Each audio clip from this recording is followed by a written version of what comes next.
ओम श्री परमात्मने नमः। ब्रह्म गीता पहला अध्याय ब्रह्म गीत।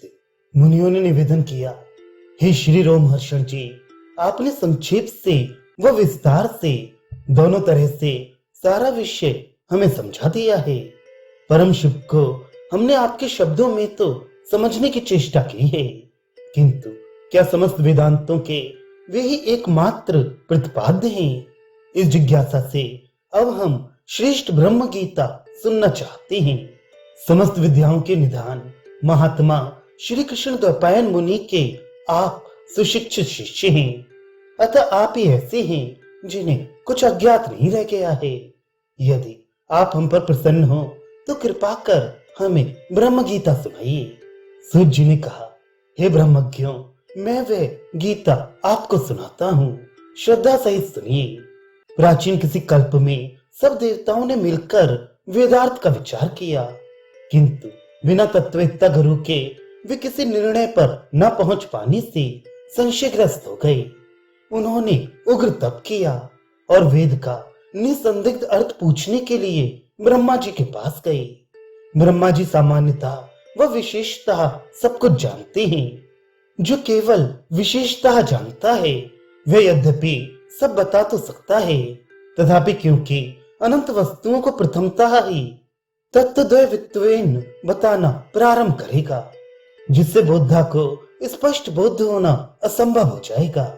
पहले सामान्यता वस्तुओं को बताकर तदनंतर उनकी विशेषताएं बताने से ही स्पष्ट ज्ञान होता है, यह अनुभव सिद्ध है।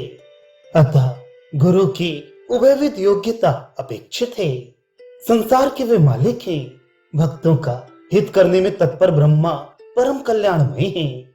मेरु पर्वत के शिखर पर वे विराजमान थे। योगियों ने उन्हें घेर रखा था।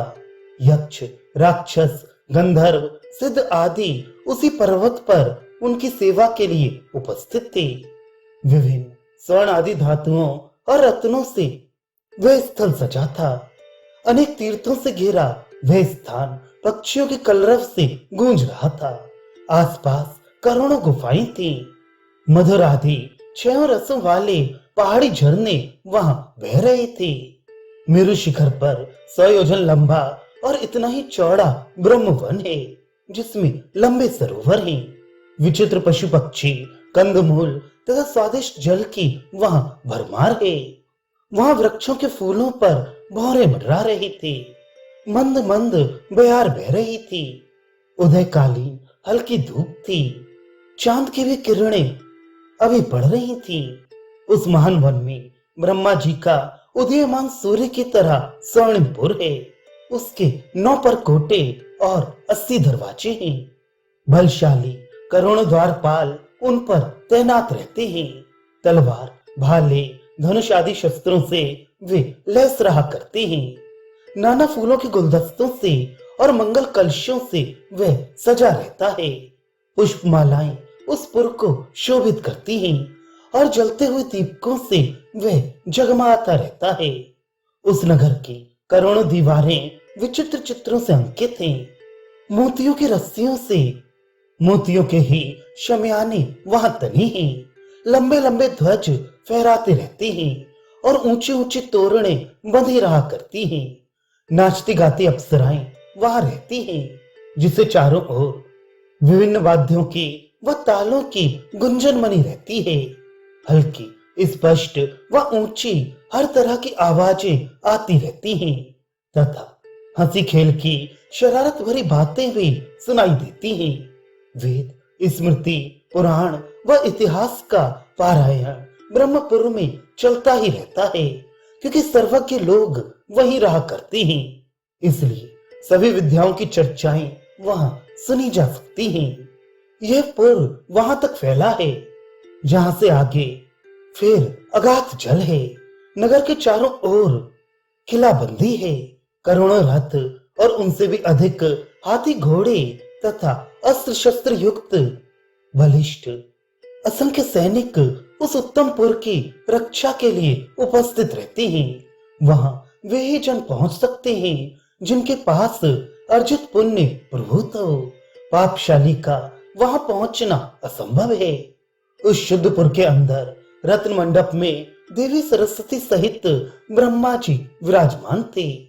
मंडप को सहारा देने के लिए छोटे बड़े हजारों खंबे खूंटे थे। सब तरह से अलंकृत और शोभ वह मंडप था। कल्प वृक्ष उस मंडप में ही था। कोमल पत्तों के तोरणों से वह मंडप सजा था। हाथी आदि वहां मौजूद थे तथा सजे फूलों पर भ्रमर गूंज रहे थे। वहां कोमल गद्देदार चौकी पर ब्रह्मा जी देवी सरस्वती सहित बैठे थे। देवी शब्द रूप और ब्रह्मा शब्दार्थ रूप हैं। वहां उपस्थित उन ब्रह्मा जी का दर्शन देवताओं ने किया। प्रसन्न मुख वाले ब्रह्मा जी अनेक रत्नों से, विभिन्न रंगों की मणियों से जटित मुकुट से, रत्न कुंडलों से, रत्नमय हारों से, बहुत महंगी मणियों के बाजूबंदों से, विभिन्न प्रकार की अंगूठियों से विभूषित थी। सफेद यज्ञोपवीत धारी ब्रह्मा जी ने उत्तरीय ओढ़ा हुआ था और कटी पर सुंदर करदनी बांध रखी थी। उनके केश चंदन, अगरू, कपूर आदि से सुवासित थे।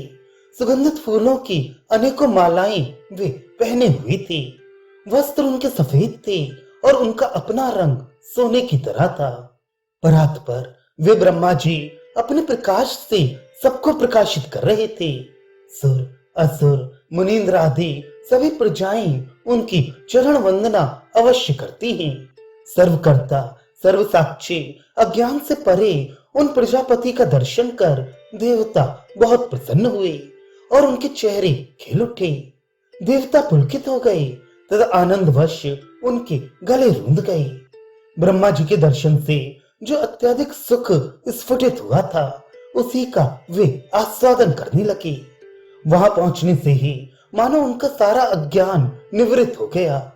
सनक आदि से घिरे ब्रह्मा जी को सबने दंडवत प्रणाम किया और सिर पर अंजलि बांधकर एकाग्र हो उनकी स्तुति की। सारे संसार के उत्पादक, शासक, पुण्यात्माओं को मोक्ष देने वाले, पापात्माओं को दुख देने वाले ब्रह्मा की देवताओं ने यूं स्तुति की। देवता बोले, ब्रह्म विद्या रूप दूध का समुद्र बनाने वाले ब्रह्मा को नमस्कार है। ब्रह्म तत्व देखना चाहने वालों को ब्रह्म दर्शन कराने वाले आपको नमस्कार है। कष्टों के सागर में डूबते प्राणियों को संसार से उबारने वाले, सब जीवों के साक्षी, सारे साक्ष्य से अस्पृष्ट आपको प्रणाम है। सारे जगत का धारण करने वाले, सबका निर्माण करने वाले, सुख दुख आदि द्वंद्वों को निवृत्त करने वाले, जागृत आदि सब अवस्थाओं में सबके साक्षी बने रहने वाले आपको बारंबार प्रणाम है। माया रहित, संसार से परे, सबसे परम तथा ज्ञानियों के आत्म रूप आपको नमस्कार है। कमल में पैदा होने वाले पवित्र विष्णु के पुत्र, कमल के फूल से पूजनीय, कमल हाथ में धारण करने वाले आपको प्रणाम है। देवताओं में श्रेष्ठ, सूर्य आदि देवताओं को तृप्त करने वाले, सुर, असुर, मनुष्य आदि को सुख देने वाले आपको हम नमन करते हैं। सारे संसार के प्रकाशक, विशुद्ध ज्ञान रूप, वेद से ज्ञे, वेदांतों में विधि मुख से कहे आप ब्रह्मा को नमस्कार है।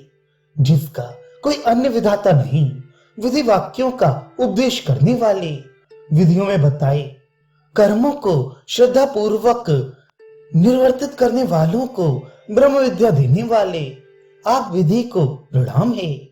सबसे विशिष्ट, तीव्र कष्ट निवारक, दुखी जिस दुख समुद्र में डूबते हो उसे नष्ट करने वाले, वृंच नामक आप सृष्टि रचयिता को नमन करते हैं। स्वर्ण पर्वत पर रहने वाले, स्वर्ण दान करने से लभ्य, जिन्हें स्वर्ण अति प्रिय है, उन आप हिरण्य गर्भ को प्रणाम है। जिन्हें अन्यों से सैकड़ों गुना अधिक आनंद है, उन शांत शिव ज्ञान को देने वाले, शम आदि साधनों वालों को ज्ञान देने वाले आप प्रजापति को प्रणाम है। शिव भक्त देहधारियों का कल्याण करने वाले तथा शंकर के ज्ञान से रहित लोगों के शत्रु आप कल्याण रूप ब्रह्मा को नमस्कार है।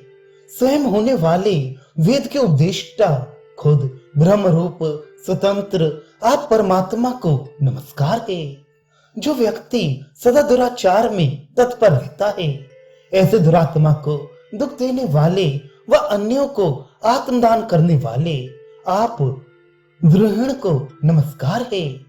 दुष्टों पर क्रोध करने वाले को द्रोहिण कहते हैं। वैसे ये ब्रह्मा जी का एक नाम है, जिनका कोई वंदनीय नहीं, जो स्वयं सबके वंदनीय हैं। अन्यों को वरदान देने वाले तथा वरिष्ठों में सबसे वरिष्ठ आप चतुर्मुख को प्रणाम है। प्रजापति पद से भी वैराग्य वाले को ब्रह्म ज्ञान देने वाले सब प्रजाओं के पालक आप प्रजापति को सदा प्रणाम है। जिनके पिता इत्यादि की कल्पना ही नहीं की जा सकती, चुगलखोर जिन्हें नहीं पा सकते, उन सूक्ष्म आप पितामह को हम नमस्कार करते हैं। जगत बनाने वाले, उसकी रक्षा करने वाले, उसका संहार करने वाले, जगत रूप दृश्य से अस्पृश्य चिन्ह मात्र प्रकाश रूप आप परमात्मा को प्रणाम है। सबसे परे सर्वरूप सर्वरहित साक्षी किसी प्रमाण के विषय न होते हुए सर्वभूत प्रकाश से प्रकाशमान आप पूर्ण परमात्मा को प्रणाम है। स्तुति के योग्य वस्तुतः निर्गुण होने से जिनकी स्तुति नहीं की जा सकती, सर्वरूप होने से जो स्वयं स्तोत्र रूप भी है, सभी स्तुति कर्ताओं को सुख देने वाले आप तत्वभूत को, वास्तविक तत्व को नमस्कार है। सूत जी बोले, अदिति सुत देवताओं ने यूं भक्ति पूर्वक ब्रह्मा जी की स्तुति कर उनसे श्रद्धा सहित वेदों का अर्थ पूछा। ब्रह्मविद्ताओं में मुख्य ब्रह्मा जी ने भी सब देवों से प्रशंसित होकर गंभीर वाणी से वेदों का सर्वोत्तम अर्थ उन्हें बताया।